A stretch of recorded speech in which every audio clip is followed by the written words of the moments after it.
Good day. Here's what we're going to do today. We're going to take this GoPro Hero 6 Black weighing 117 grams and turn it into this naked GoPro Lite weighing 25 grams and stick it on this Pygmy Rattler cinewhoop drone, process the captured HD video using ReelSteady Go, and show you the final results. That's right. This is a complete how-to naked GoPro Lite video tutorial. Ready to get started?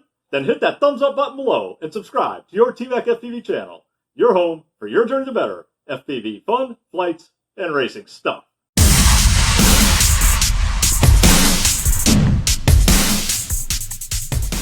All right, got this off of Amazon. Let's open it up and see what's inside.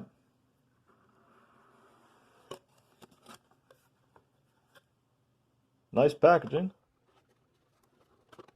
Camera comes in the mounting case. Looks like we can push it out through this. And this is the camera that we're going to decase. See what else we got in here.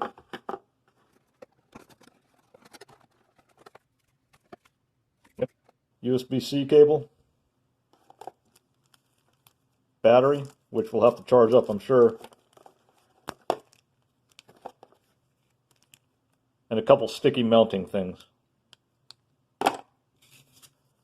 Won't need this. Only things we'll need are the battery and USB cable to charge it up. So we'll put the battery in the camera and start charging. Next, I'm charging up my GoPro using the USB cable so that I can downgrade its firmware to version 1.6 for better use with ReelSteady Go. Alright, the first thing I'm going to do is format my SanDisk U3A1 32GB microSD card. Right click, format, using FAT32. I'll untick the quick format to do the complete one. Click start. Okay. Alright, it's a good thing. Alright, now that my SD card has been formatted and my GoPro battery has been charged, I've downloaded version 1.6 firmware, which you can grab through a link in the video description below.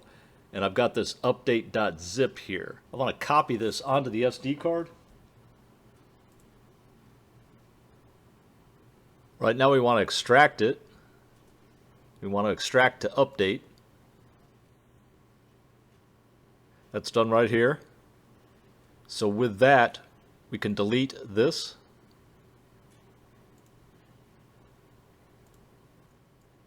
And there you see our 3 files under the update folder. Alright, to show you what firmware version is currently on the GoPro, I've got version 2.01. And we're going to downgrade it to 1.6. So the first thing we're going to do is turn off the camera.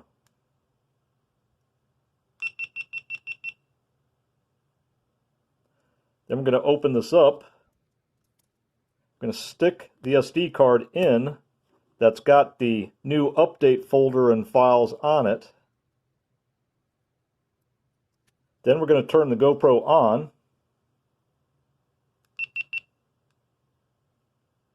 And you can see here, it's downloading the files from the SD card onto the camera.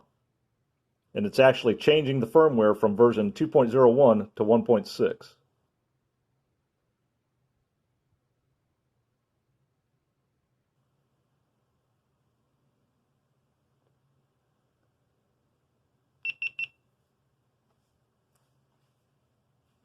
That means we're good to go. So let's check it out. Go to our preferences, and now we see we've downgraded our version from 2.01 to 1.6. That's a good thing. Alright, now we're going to install the GoPro app to my phone so that we've got some way of controlling the camera, since we're going to be taking it completely apart and we won't be able to use the screen on it anymore. So let's install this to my phone.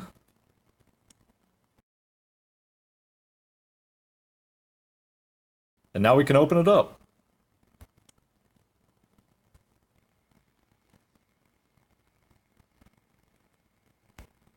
Now we're going to turn my GoPro on and connect it to the app. And now it's showing it as connected. So we want to go to settings. So these are the settings I'm going to start with. I've already set them on the GoPro itself, not through the app, but directly through the GoPro camera. I've got the resolution at 2.7K in 4:3 mode And the reason I'm going with 4.3 is because when you use ReelSteady GO for processing, it automatically stretches it out to the wider view. I'm going with 60 frames per second because that's the FPS, which is good for drone flight. The field of view, I'm going with wide, which is the setting you want to have when you're using the 4.3 mode. Because once again, that's what's good for use with ReelSteady GO processing. I've got ProTune on. I'm keeping my shutter speed at auto, but I have locked my ISO to 100 by changing the ISO min and the ISO limit to 100. White balance I've got selected as native, and sharpness you can go with either low or medium. I had it on low and it didn't look quite right to me, so I tried medium, and I personally liked that better, so I switched it to medium. Color, I'm going to use flat, because in post-processing, I've got better control over the colors by doing it that way. And these are the rest of my settings. Here you see the version is at 1.6. And now what I want to do is I want to change the Wi-Fi band from 5 gigahertz, which is the band that our video transmitters operate on, to 2.4 gigahertz.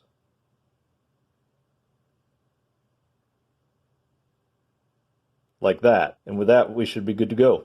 All right, now that we've got camera settings the way we want them, and we've confirmed that we can control the camera via the phone app, it's time to start breaking this thing down.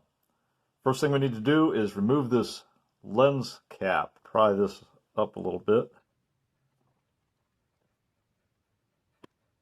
around the edges. There we go. All right, first step's down. All right, the next step is we're going to remove this USB door right here. Like that. That was simple. And then for the next step, we're going to remove this front casing, which is this rubberized casing, but it's glued on there.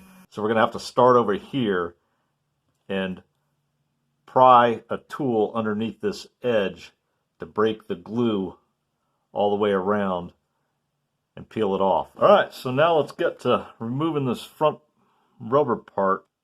There's supposedly a ribbon cable over here underneath this, so we want to be careful not to break that ribbon cable, otherwise it's all she wrote.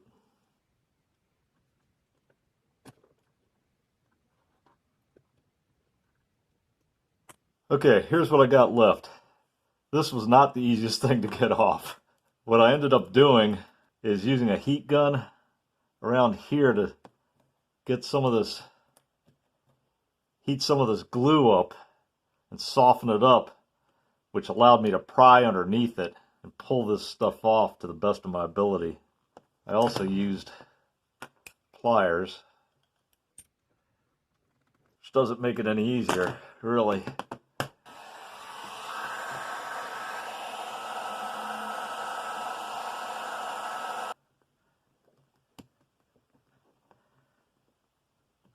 Ah, there we go. See, it softens it up a little bit. There we go. Oh my goodness. But I think that's all we need to take out, because now we've got the screws exposed, which is what we want to get at. 3 top screws here and 3 bottom screws here. So that'll be our next step. All right, now it's time to remove these 6 screws. There's 3 at the bottom, 1, 2, 3, and 3 at the top, 1, 2, 3. And then we can pull this front panel out of the case, being careful because there's ribbon cables over on this side, I believe, that we need to disconnect after we pull the panel out. So let's go ahead and remove these screws. By the way, these tools that I'm using, got them on Amazon. There's a link to them down in the description below. They're about somewhere between $5 and $10. There's one. I like this little screwdriver. It's really nice. Makes things easy. And the last one. All right. Now we've got our 6 screws out.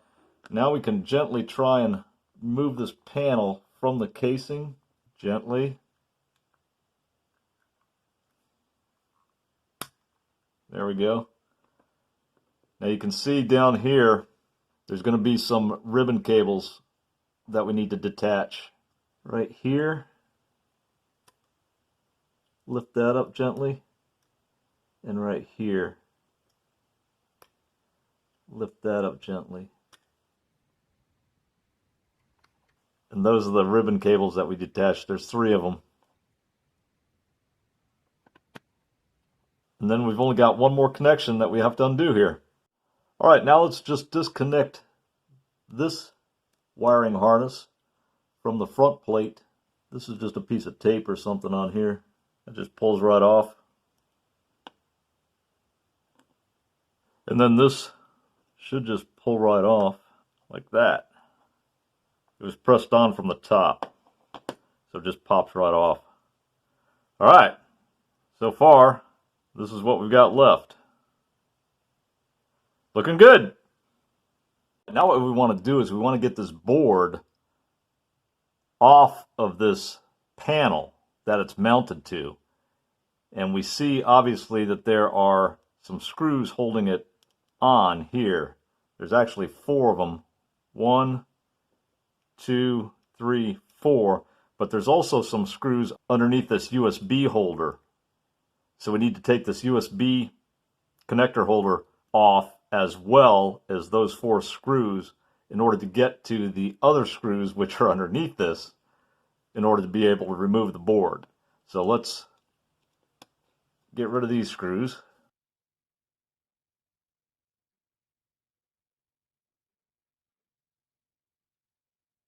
Four.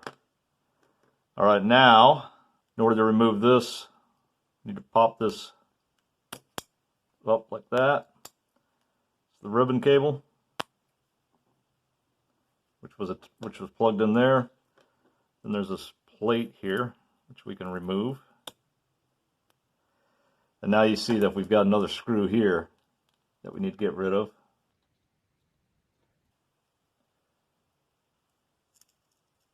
Ooh, doggies. Look at that. Now we ought to be able to just take this off here.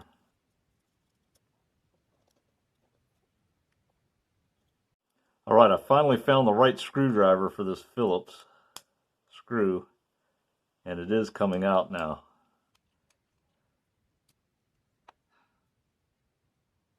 Like that. And now, I think that's all the screws that are in here. There's this piece of tape we got to get rid of here. All right. I still got my SD card in there. That's funny. Now let's see if we can just lift this off of here. Pry it up maybe. Oh, there it goes. All right, it turns out there's actually another screw underneath this cable here that I didn't see. That's why I was having trouble getting this USB holder off. So we need to undo this screw as well. There we go. That just comes right off there now. That's what we wanted. And then we can see that there's still yet another screw down in here that we have to get out. Try that. Yeah, this ribbon cable right here, we just need to pop this off like that. And now this board should just lift right off, I'm thinking. Oh, we've got to undo the lens ribbon cable like that. There we go. So we had 2 ribbon cables we need to deal with. So now this board should just slide out.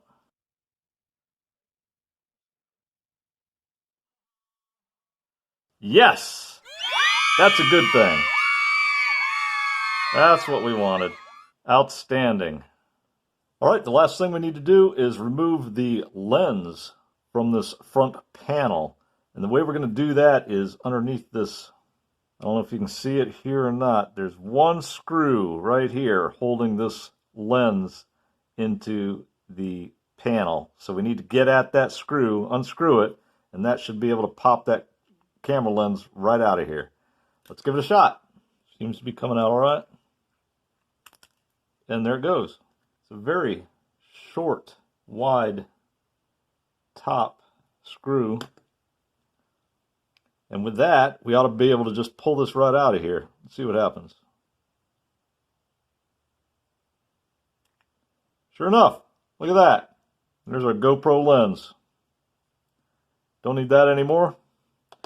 So what we're left with is the board, the lens, and if we want to use it, the USB connector. Let's see how much this stuff weighs. This is with the SD card. Which weighs nothing. 17 grams. We're good to go. All right, now before I connect the back board to the motherboard of the GoPro, I've made this pigtail connector to power the GoPro. So I want to solder the power and the ground leads onto the back board here, power and ground, before I make any connection between the back board and the motherboard, just because I don't want to make any mistakes and burn anything out. So we're going to go ahead and solder these, which I've already tinned, onto the back board, which I need to tin these two pads. So let's go ahead and tin those.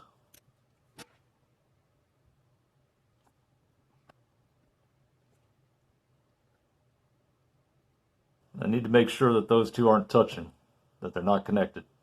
And they actually are, so I need to clean that up.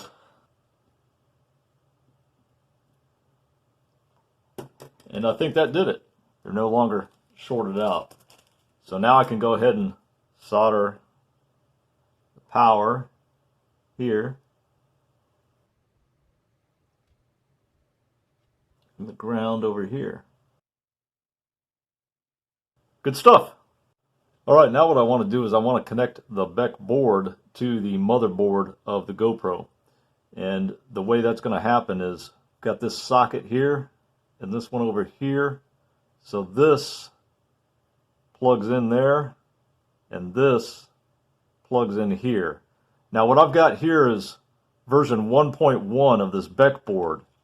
And the reason I point that out is it's got these little spacer capacitors on here, which the previous version of the board did not, and you had to insert little spacer strips here. So the latest version as of today of this back board for the Hero 6 GoPro is version 1.1, and it's got these things on it. So we're going to go ahead and plug these sockets in. And supposedly lining this socket up is easiest to do. Well, I guess I could line up that hole right there up top, and that should work.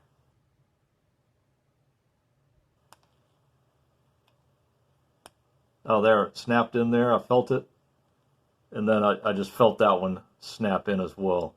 So now those are in solidly. You can see that these holes align with the motherboard holes. So that's a good thing. All right, so that's how it's looking right now. And we're ready for the next step. All right, our next step is to actually retrieve the camera lens from our stack of parts that we had taken apart. And we want to connect this ribbon cable from the camera to this socket here. So that's going to go right there. See if we can make that happen. What's happening with these sockets is I'm able to feel the connection much more than I am visually observe it. So that just might be a tip for you. Be gentle, but when they actually align and connect, you can actually feel them click just a little bit. Now we've got our camera lens connected to the consolidated boards. Ready for the next one. All right, now that we've got this in place, it's time for us to put the board inside the front portion of the case. And we're going to do that with these screws. We've got one 4mm screw, two 5mm screws, and 10 8mm screws. We're going to put 5 of them into the board, attaching it to the front part of the case. First thing we need to do is get the camera lens inside the hole, and we make it flush up against there like that. Then we line the board up, and that fits nicely inside the case. Now the first screw that we're going to install is this tiny 4mm screw, Magneto Man. I'm going to put that right here. Then we're going to put one of these 5mm screws up in this corner, and the other 5mm screw over in this corner of the back board. I'm going to start over in this corner, Don't want to tighten them down too much. Just make them snug. I'll put this 5mm screw up here. Okay. Now we're going to use 2 of the 8mm screws, and they're going to go in this hole on the right side of this camera and in this hole on the left side of the camera. Just make it snug. This one goes in this hole over here. And that's pretty solid in there now. It's holding it good. Make sure these buttons are lined up. Yep, can you hear it click? Buttons are working nice. Board's in there nice and solid. So we've got our board mounted inside the front part of the case. We're on to the next step. Final thing we need to do is put the back case on, and we're going to do that with 6 of these 8mm screws. 3 up top. 1, 2, and 3, and 3 in the bottom. 1, 2, 3. Have to make sure the back of the camera gets inside this little pocket. Fits nicely all the way around. Grab one of these. And what I like to do when I put screws into a component like this is I like to, similar to how you tighten lug nuts on a tire, alternate. So I'm going to do the top right, now I'm going to do the bottom left. And the reason behind doing it that way is so that one side doesn't get over tightened and then you won't be able to find the holes on the other side. All right, those 2 are flush. Moving on. What do you say we put one down here at the bottom? Actually, let's put it up top. Head fake. All right, 3 down, 3 to go. Put this bottom one in. 2 more. I'm going to do top left. You see how when I tighten that up, the gap in between the front and back case closed up. So we know that's working. And the last one is bottom right. See, there's a little gap there right now. See if that tightens up.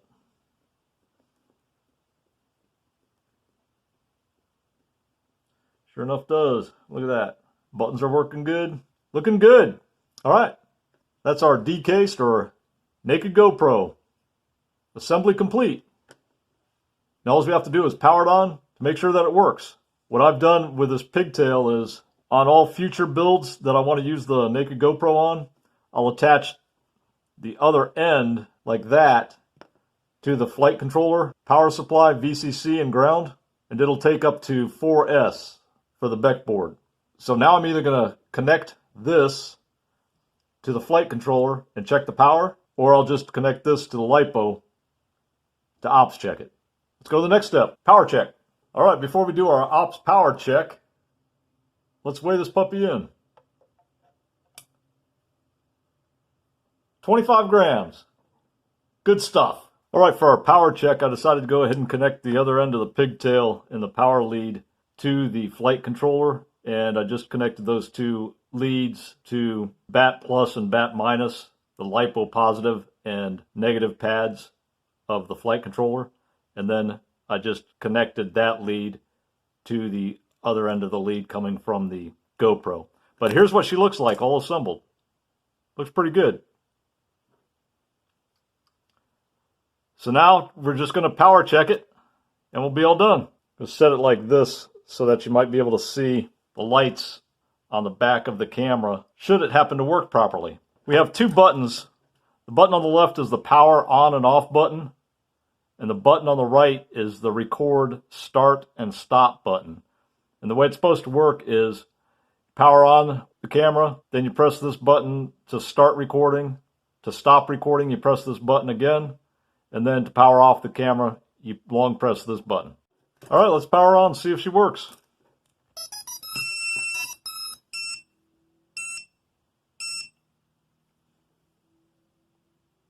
Power on. Record.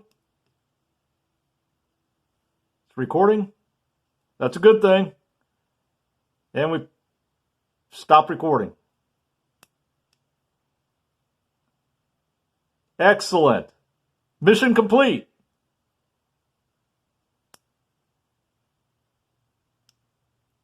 Power down. Naked GoPro Lite. We're good to go. All right, I just got back from my flight, and I was battling about 25 to 30 mile an hour steady winds. I've removed the SD card from the naked GoPro, and I've inserted it into a USB adapter and plugged it into my computer. I'm going to process it with ReelSteady Go, and in order to do that, obviously you need to purchase it, download it, and install it. And as of today, it's on sale for $69, a discount of 30% off. You can find a link for ReelSteady Go in the video description below. Alright, when you open up your ReelSteady Go software application, this is what you see. You only have two choices here: load video or save video.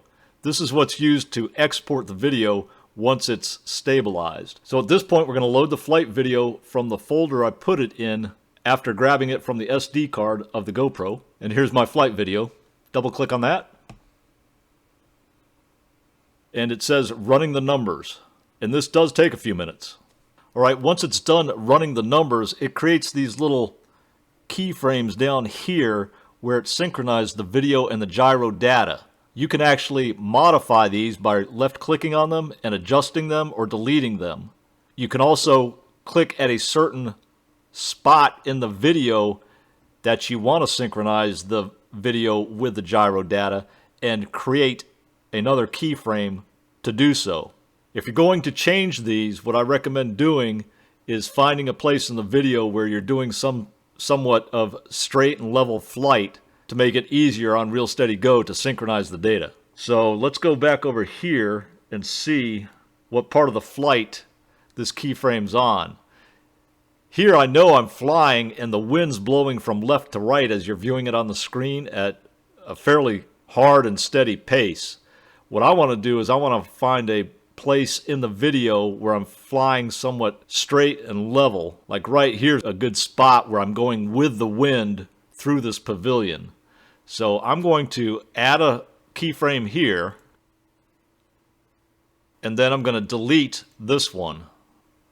Now over here in the bottom right corner, you have this tool icon. We click on that, and it automatically defaults to linking the cropping speed with the smoothness up here. You've got smoothness and cropping speed. You can lock the horizon or do time-lapse with smoothness, and they're both locked in together as normal. For this particular case, I'm going to leave it centered at normal, but what you can do is if you're flying smooth, slow, cinematic video, you can uncheck that, drag smoothness down here, somewhere in between low and normal, and move your cropping speed somewhere in between normal and slow. That would be for some smooth, slow, cinematic flight. If you're going to do some fast, freestyle type flight and you want to grab some HD GoPro footage, then what you might want to do is keep these linked and then move both of them together down here so that your cropping speed is actually faster than normal. But for now, we're going to leave everything at normal and hit OK. And now we're going to click Save Video, which is actually going to crunch the numbers and export the video. Rendering, we'll come back when it's done. Alright, rendering has finished, and it states that the rendered movie is saved as the original file name of the video clip _smoothed. So at this point, we can close out ReelSteady Go, and the saved file should be in the same location as the original file which we uploaded. And here it is right here. And here in just a minute, I'm going to show you the final flight video. Real quick before I do that, I just wanted to mention that on my Pygmy Rattler, this flight was captured using an ND16 filter from Beta FPV, which you can grab through a link in the video description below. Shipping to the east coast of US from Beta FPV took approximately 2 to 3 weeks. Or, I've also discovered the Moment Mavic 2 Zoom ND filters also fit the Beta FPV version 2 case, which you can see on my Pygmy Rattler here. And they come in a variety of filters, such as the ND8, the ND4, and the ND32, and shipping might be a little bit quicker. I've got these available through links in my video description below as well. Alright, I'll close with a finalized flight video. Let me know what you think of the naked GoPro Lite and ReelSteady GO Processing. I'll see you in the next video. Until then, enjoy the flight, and clear skies, friend.